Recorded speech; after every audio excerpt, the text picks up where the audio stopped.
Hallelujah. Good evening, brothers and sisters. Good evening. Today's gospel is coming from Matthew chapter 5, verse 17 through 37. Do not think, sorry.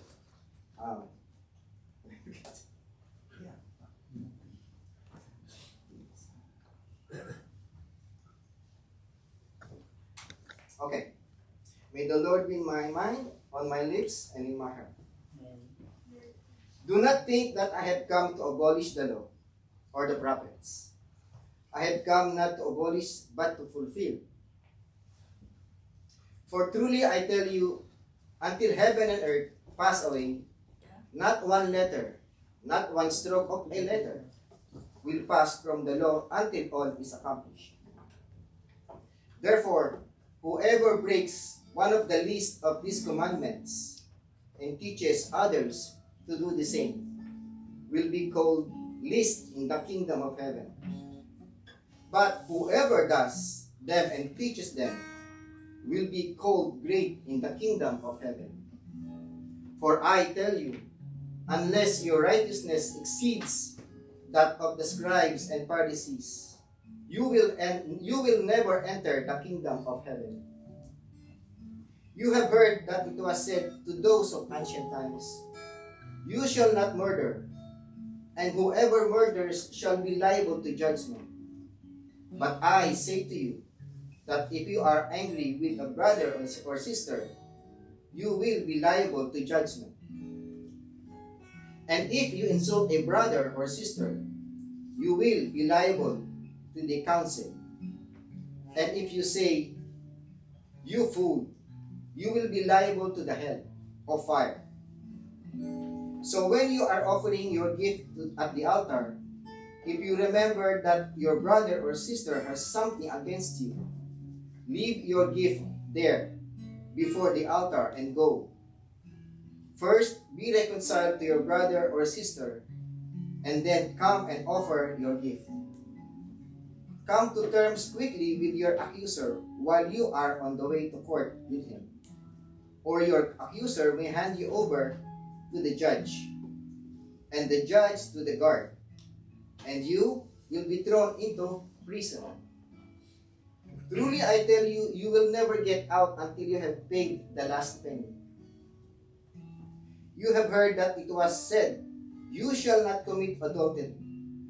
But I say to you that everyone who looks at a woman with lust has already committed adultery with her in his heart. If your right eye causes you to sin, tear it out and throw it away. It is better for you to lose one of your members than for your whole body to be thrown into hell.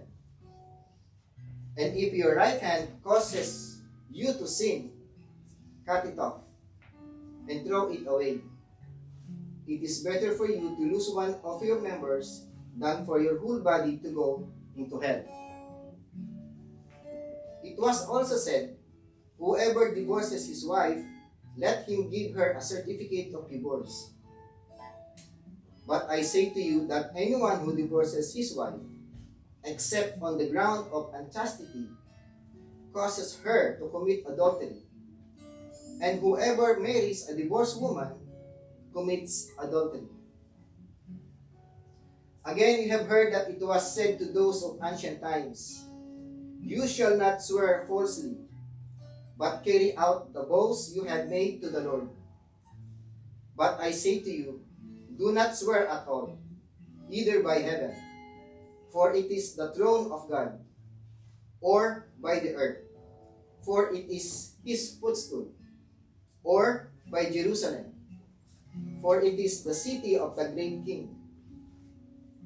And do not swear by your head, for you cannot make one hair white or black.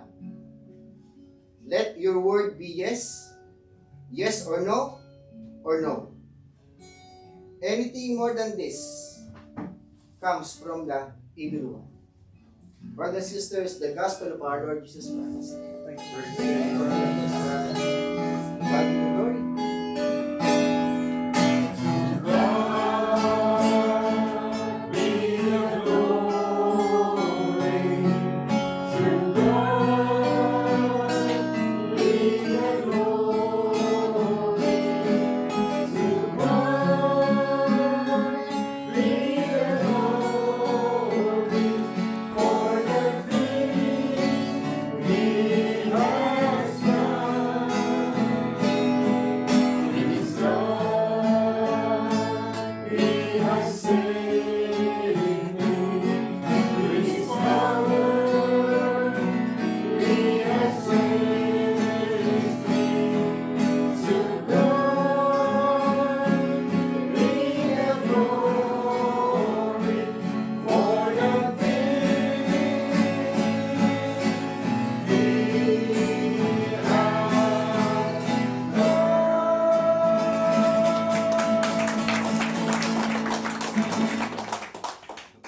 Magsipo na po tayo, brothers and sisters. Dapat pala ito, ginubuti mo rin din ako. Walang mercy. Okay lang. Okay lang. Gawa nga sa ating didiscuss sa ating salita ng Diyos. Maganda. Amen? Amen. Okay. So, good evening again, brothers and sisters. Good evening. Tonight, the gospel speaks about one powerful and important topic, which is, ginagin ko kanina, ano yun? The law of God. Jesus says something surprising and or very interesting on this topic for tonight, brothers and sisters. He said, I have not come to abolish the law, but to fulfill the law. Ano pong ibig sabihin nun? Did Jesus come to remove the commandments?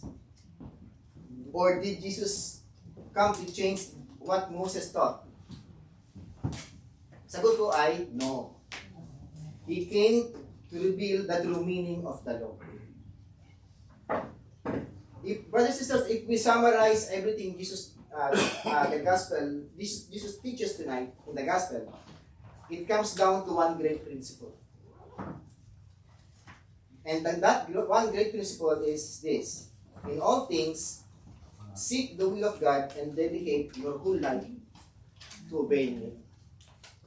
Ganun lang kasimple yun, brothers and sisters. Hindi komplikado, hindi masalimuot. Just seek God, follow His will, and obey His commandments, and you will see the kingdom of heaven. Diba? Amen. So, bilisin dito ang gusto makarating sa kingdom ng ating Panginoon. Taas ang kamay. Ngayon, ha? Ngayon. Nag-wake up. Natabi ko ako. Hindi, nabagad eh. O, later. Sino? Taas ang kamay. Very good. Kasi hindi pa ako tapos eh. Nataas agad ang kamay. Excited kasi. Okay lang. So, when Jesus speaks about the law, brothers and sisters, His listeners immediately think of the Torah. Ano po ba natin yung Torah? Ang Torah na sinasabi dito sa Gospel, they call it law. So, therefore, law means Torah. And then Torah refers to the first 5 books in the Old Testament. Kasi by that time, 5 pa lang po yung nire-release nila na books as Bible. Torah also, during Jesus' time, they call it Hebrew Bible. Nung panahon na yun. So, ano po yung 5 books na yun, nung nauna? Kung titignan ninyo meron ba kayong mga Bible? Kung meron kayong Bible, open niyo sa first page pa lang, itong 5 na to, na books, magkakasunod, makikita nyo agad sa Old Testament. Ano yun? Genesis, Exodus, Leviticus, Numbers, and Deuteronomy. 100%. And these books contain God's commandment. Oh, yeah, di ka pumasok na no? Okay. And these books contains the God's commandment, statutes and ordinances and the teachings of Moses. And this law also governs all aspects of our lives. It governs how we worship, the type of worship we do. It governs how we live in our life. It governs how to treat others. So, from worshiping God all the way down to the daily conduct or the daily life of a single person. The heart of all these laws, brothers and sisters, is what we call the 10 Commandments. Okay? And what is the essence of the 10 Commandments? Isa lang, one word lang po yan. All these 10 Commandments, we need to give these 10 Commandments a reverence or paggalang. Or in other words, respect. Ang pagbibigay natin ng respeto sa ating Ama, sa Kanyang pangalan, sa ating pamilya, okay, sa ating buhay, sa ating mga properties, at sa mga ang ginagawa nating mga kabutihan, no, sa ating mga magulang, and even ourselves. All of these are very important things in our life. Amen? In a person's life. Because without respect, there be no law na tinatawag noon pa man. There can be no law, brothers and sisters, because itong law started dito kung tayo ay kung paano natin tratuhin ang ating kapwa. Amen? At the same time, nung panahon pa lang, nung panahon pa lang ng Jewish people noon, kung paano nila tratuhin ang ating Panginoon. Kasi, ang respect is earned, brothers and sisters, not given. To earn respect, you must show respect to others as well, di ba? Yes, that's standard. Alam po yung basic po yun. And if you are seeking respect from someone, from families, from friends, or to anybody, kung hindi naman sila willing magbigay sa'yo ng respeto, there is something wrong. Di ba? Kasi kung mabait ka, you respect them, of course, kung ano man ang hingi mo sa kanila, they will give you respect in return. Di ba? So, if they don't give you respect, so there is something wrong. Tignan mo muna ang sarili mo kung bakit hindi ka nakakatanggap ng respeto sa kapwa. Diba? Tignan mo ang sarili mo bago ka humingi ng respeto sa iba. Baka meron kang pagkukulang, meron kang maling ginagawa sa iyong buhay. Meron kang maling ginagawa pakikisama sa mga tao, sa pamilya. Di ba? Halimbawa lang, ang simpleng halimbawa is yung mga bata pa, halimbawa pag nagsuot, magsisimba, diba Sunday, nagsusuot sila, mga short hanggang dito, putol, tapos spaghetti, dito lang. Tapos kita yung dito. Kakitaan din, yung uso ngayon hanggang dito kung sino ang maputi, mas maganda. Pero sabihin, magsisimba sila, hindi sila pupunta ng party, di ba? Nasaan ang respeto rin sa ating Panginoon. The church is our, ang simbahan ay ating very sacred. Yung talagang very secret, di ba? Kasi doon tayo nagdadasal. Doon lahat nagaganap ang mga pagtitipon para sa ating Panginoon, sa pagpupuri sa ating Panginoon. Pero, brothers and sisters, that's a church, right? So, dapat naman, sana kahit paano, magdamit sila ng tama. Di ba? Hindi ka sabihin na natin na sila, mga young ones, pero dapat naman, isipin nila na hindi sila pupunta ng party. They are going to church. Di po ba? Yan na isang halimbawa, simpleng halimbawa ng pagrespeto sa ating Panginoon. During the time of Moses, yung mga Israelites, they failed in this reverence na yung paggalang nila sa ating Panginoon. God said, do not worship other gods. But yet, they build idols. They build so many idols. Yung mga figurine na pinagagawa nila. And then, nung nakagawa sila ng gano'n, yun ang kanilang sinamba. Kaya, nung bumaba si Moises, wala sa bundok ng Mount Sinai, dala niya yung 10 Commandments.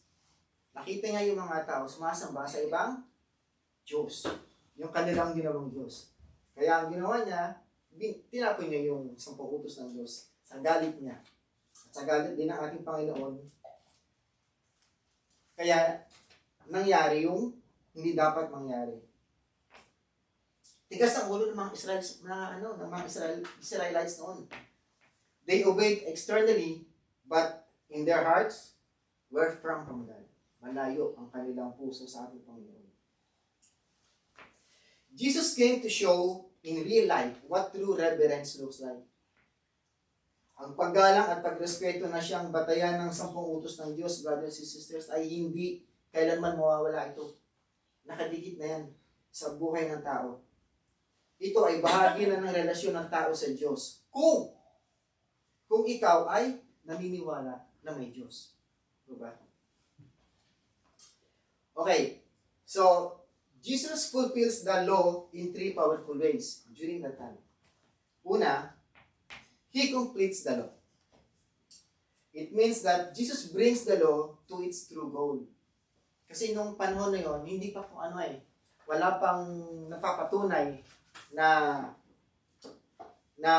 ang God natin ang may gawa ng law. Kaya nung bumaba si Jesus, kinumpleto niya, lahat ng pagkukulang ay ginawa niya. To reveal the heart and will of God from the very beginning. Second, Jesus deepens the law. It means that He shifts the focus from external behavior to internal transformation. So, hindi lang panlabas na pagsunod, kundi pagbabago ng puso ng tao. The third is, Jesus embodies the law. His life becomes the perfect example of the law in action. So, it is a life of worth like a sacrificial love to our God. He lives with it because He wants to show that the word, that God's law ay kailangang sundin at igalang for you to see and to feel the grace of God. Amen? Amen. So all these commandments, brothers and sisters, come from our Yahweh El Shaddai. Yahweh is love. That's like God is love, right? So therefore, the law is love. And the heart of the law is love also. Amen? Amen. The heart of the law is love, to love God and to love our neighbor. Kasi God is love na eh. Diba? God is love, and then the heart of the law is love. So everything Jesus teaches in this passage points to this truth. Ano yun? Yun na yun sabi ko kanina. That is why He wants us to have purity in heart. Purity in heart, integrity, reconciliation, faithfulness, and truthfulness. Kaya kung meron ka ng 5 na to, ang pagpapala ng Panginoon at kapayapaan ng Diyos ay sumasayo. Amen? He says our righteousness must be greater than that of the scribes and Pharisees. Why? Because there was an external,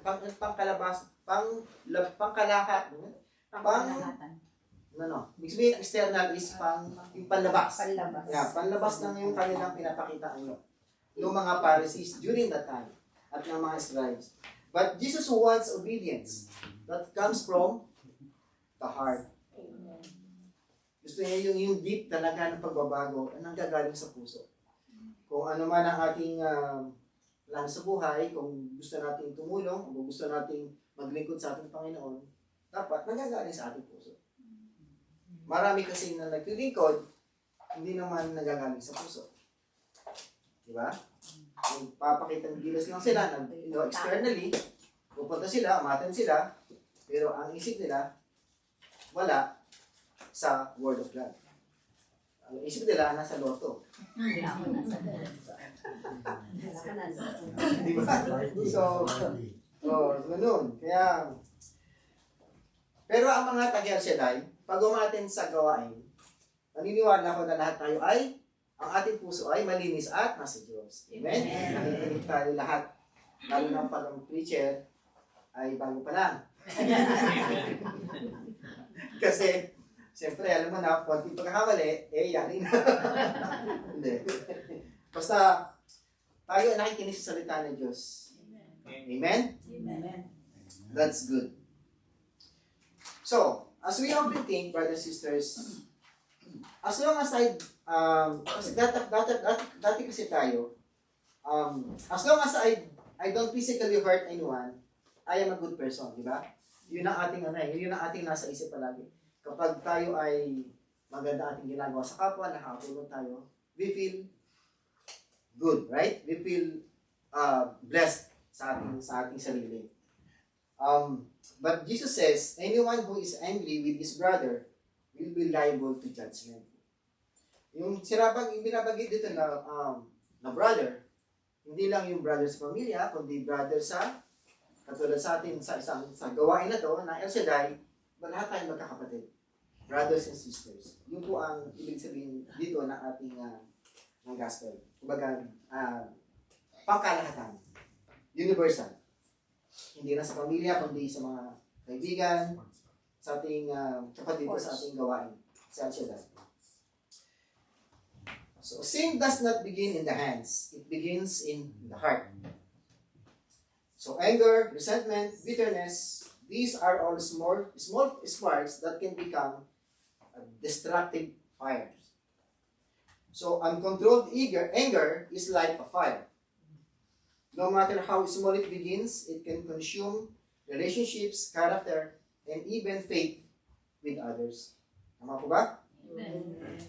And here is something very important, brothers and sisters. Always remember that anger is what hinders our connection with God. Yung galit, yung puot mo.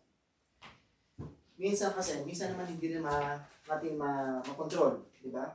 Pag ginawa tayo ng galit. Pero, since tayo ay nandito sa El Shaddai, tayo ay nagbago na, di ba?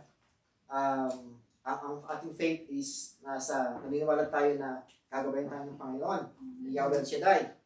So kapag next time, kami nang galit sa inyo, sabihin na lang, God bless you. Amen? Kasi, para mawala yung inyong galit po. Kahit minsan, nagdadrive ka, di ba? Yung simple lang, iwan ng traffic, no? Simple. Tapos, merong magkakat sa'yo dyan. Di ba? Kaliwat ka na, may nagkakat sa'yo. Minsan, mapakamura ka, saka, di ba? Kasi, naka-Tesla. kailangan ako naka-Tesla. Kasi yung Tesla, minsan, di ba, yung pwede kang nag-aagalit siya. Hindi, kasi di ba ang Tesla, yung pwede, may siyang features na pwede kang, hindi mo hawakan yung manibela, di ba? Nagdadrive ng sarili. Ano yun? Hindi naman sa pero huwag yung gagawin nyo. So yung Brother Gary, ma'am, yan, masulo na yan. Hindi yan ginagawa yun. Mababawi na. Sometimes talaga pag tayo nag-drive, di ba? Nakita nyo sound, very like relax, tapos biglang may kakat sa inyo gano'n. Mainis ka eh. Lalo na pag yung traffic, di ba? Mainis ka talaga. Oo, malakas makapang-ins yung gano'n. Oo, ako lang sa umaga.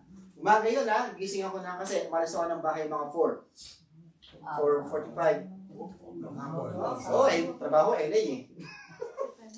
LA. So, alam ko, okay lang, wala traffic, di ba? Smooth ang traffic, wala, maganda. Suddenly, boom! Talaga naman. Doon pa lang, Tapos, bisa pag yung nag-join na yung nag-merge yung dalawang freeway, minsan yun, di ba, dapat bigayan, di ba? Ito muna. Hindi, minsan may driver na talagang sisingit siya, hindi siya magbibigay sa'yo. Oo, doon lang, iinit na ulo ko. Kasi hindi marunong di ba? At siguro, taga na sa US, di pa rin alam kung anong patakan sa traffic. Kaya sabi ko na Lord, bahala ka na sa kanya. Ganun na lang. Just leave it to God, di ba? At least, bahala na ang Diyos sa kanya. So, saan tayo? So, always remember that anger is what hinders our connection with God. We cannot offer pure prayer if our hearts are full of bitterness and anger. Tama? We cannot preach reconciliation if we refuse to forgive. Sino siya hindi nagpapatawa dito? Nasa kamay. Wala. Very good. Before coming to the altar, reconcile first. If you commit sin, reconcile first. Sometimes pride control us. In any situation, pride is always there. Sometimes we justify our anger. But remember this, we are only human. We make mistakes. Hindi tayo perfect. No one is perfect. We fall short. Kahit ano man ang mangyari, we're just human. That is why we need humility. We need humility in our life because that will give us a way, a clear path to Lord Jesus Christ. Ano po ba? Amen. Jesus emphasizes the will of God. Sabi natin kanina, we are called to obey, not just for compliance, but according to the will and glory of our Lord. Let us ask ourselves, brothers and sisters, do I follow God only when it is convenient for each and every one of you? Halimbawa, wala kayong ginagawa. Kaya nyo lang maisip ang Panginoon. Hindi dapat ganun. Do I forgive quickly? Hindi rin pwede yun nun. Is my kasawian ang patagalin.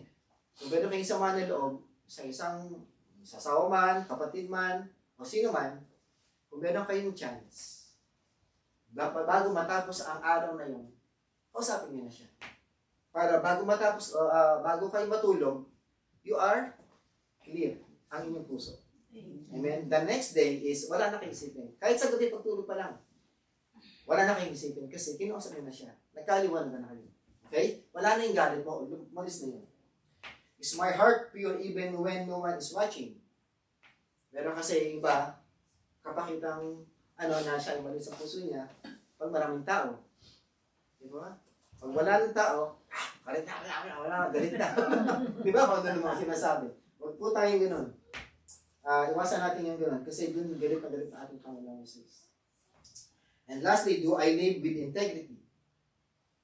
Napakaganda po niya. Dapat tayo, pag sinabi natin yes, yes, no, no. Isa lang yun. Wala nang iba. Wala nang middle. Either yes or no. Kapag tayo ay sinabi na, atin ka ba sa Alhambra? Gawain. Yes. Let's see. Wala let's see. Wala ding let no. Wala ding let's so. Wala ding yes or no lang. Kasi yun ang sabi dito sa gospel. Otherwise, hindi mo ginagampanan ang utos ng Panginoon. Ang kanyang commandments. Hindi po ba? So, live a life with integrity. Even when no one sees you. Kasi, akala mo, wala nakakita sa'yo. Pero ang Diyos, ayan, nakakita sa'yo. Ang Diyos natin, gising yan, 24/7 yan. Non-stop. Hindi na alam ko. May kilala ko. Okay, mamaya, sa akin, brother, tayong dalawa. 24/7. 24/7. Parang 7-Eleven. Hindi, talaga. 24/7, alam ng Diyos kung ano ang ating ginagawa. At kung tayo man ay tunay na nagsisilbi sa Kanya, alam mo niya yan. Alam niya kung alaman ang ating puso. Amen? So, let God transform you from the inside and out. So, as we practice and teach these commands, we become light in a world full of darkness. Panahon natin ngayon, masyado ng hindi na katulad dati. Maglakad ka lang dyan, anytime, kahit sa madaling araw, or, middle of the night, you're safe, right? Wala kang inintindi, wala kang isip na may haharang sa'yo. Pero ngayon, wala na. Nakatakot na. Baka pati buhay mo mapadali pa. So, we are called to greatness, not by seeking our own glory, but by humbly walking in the footsteps of Christ. Amen? He fulfilled the law through, ano yun? Through His life, through His death, and through His resurrection. Diba? Bago siya umangat sa langit, He fulfilled His life. Na-convert niya, nagampanan niya ang kanyang tungkulin na binigay sa kanya ng God the Father.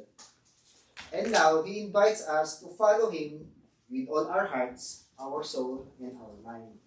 As much as possible, based on this gospel, He wants us to follow Him.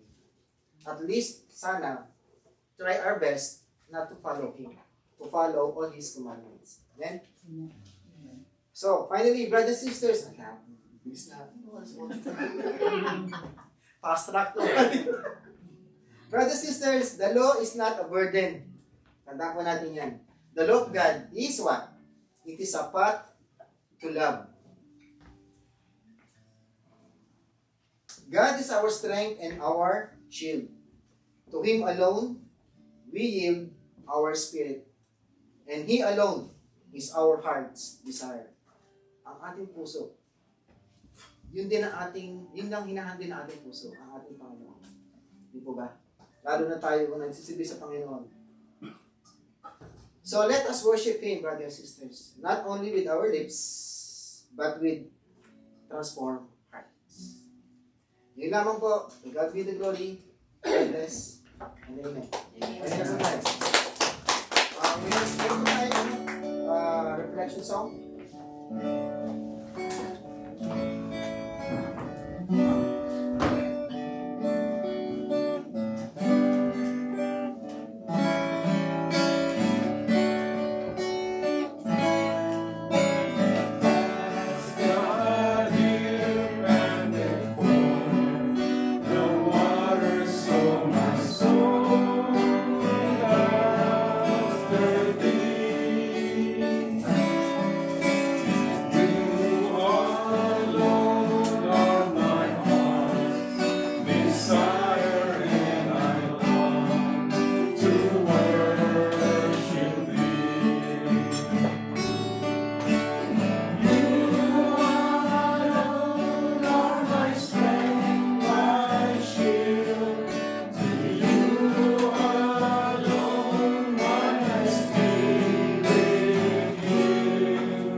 Loving Father, we thank you for the gift of your word tonight. You have reminded us that your law is not merely a set of rules, but a call to love. Love that begins in the heart. Lord Jesus, you did not come to abolish the law, but to fulfill it through perfect love. Teach us to follow your example. Purify our thoughts, make us faithful in our commitments and truthful in our words. We surrender our hearts to you, for you alone are our strength and our shield. Lord, manatili nawa, Panginoon, sa aming mga puso ang iyong mga salita sa gabi ito at sa buhay namin sa pang-araw-araw namin gawa. And thank you, Lord, for the wonderful time we've shared tonight. And may the glory and honor comes back to you forever and ever. Amen. Ask po natin ang ating prayer request. Loving Father, all that we have comes from you. Receive these offerings not only as gift from our hands, but as signs of grateful and loving hearts. Purify our intentions, teach us to give you with joy, and use what we offer to bless others, and glorify your name. May our giving reflect your perfect love, through Christ our Lord. Amen. Amen.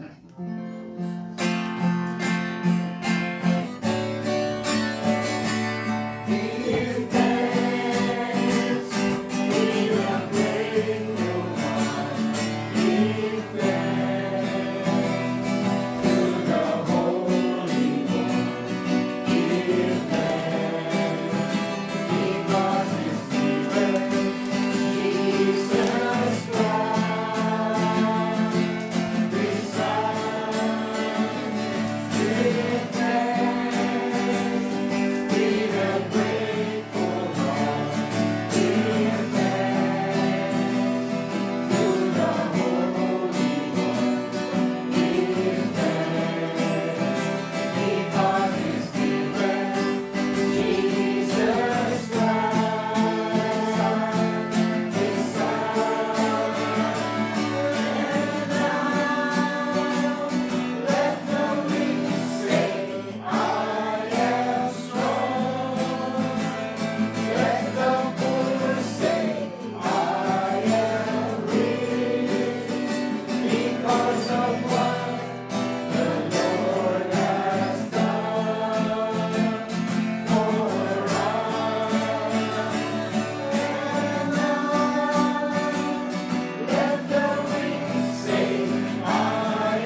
Brother Joe. And Sister.